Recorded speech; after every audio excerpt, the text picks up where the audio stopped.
তোমার রব কি বলে জানো? তুমি যাকে আমার চাইতে বেশি ভালোবাসবে, আমি তাকেই তোমার কাছ থেকে দূরে নিয়ে যাব আর তোমাকে বড্ড একা করে রাখবো।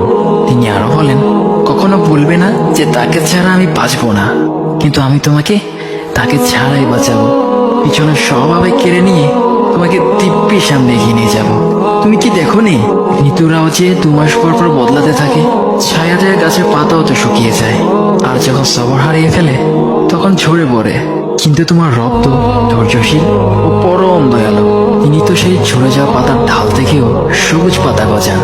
তুমি কি দেখছো না, তোমার স্রষ্টার এই নিদর্শন, যে মানুষটাকে তুমি নিজের জীবনের চাইতেও বেশি ভালোবাসতে, সেই মানুষটাও একদিন অচেনা হয়ে যায়, তোমার মন ভেঙে যায়, এমনকি বন্ধু শত্রুতে পরিণত হয়, আর খানিক সময় পর শত্রু বন্ধুতে পরিণত হয়। যে মানুষটাকে তুমি নিজের জীবনের অংশ ভাবতে, সে মানুষটাও প্রতারণা করে। বুঝি না, এত কিছু হওয়ার পরেও তুমি তোমার রবকে বাদ দিয়ে সেই মানুষগুলোর উপরই ভরসা করো, যারা তোমাকে প্রতিনিয়ত কষ্ট দিয়েছে।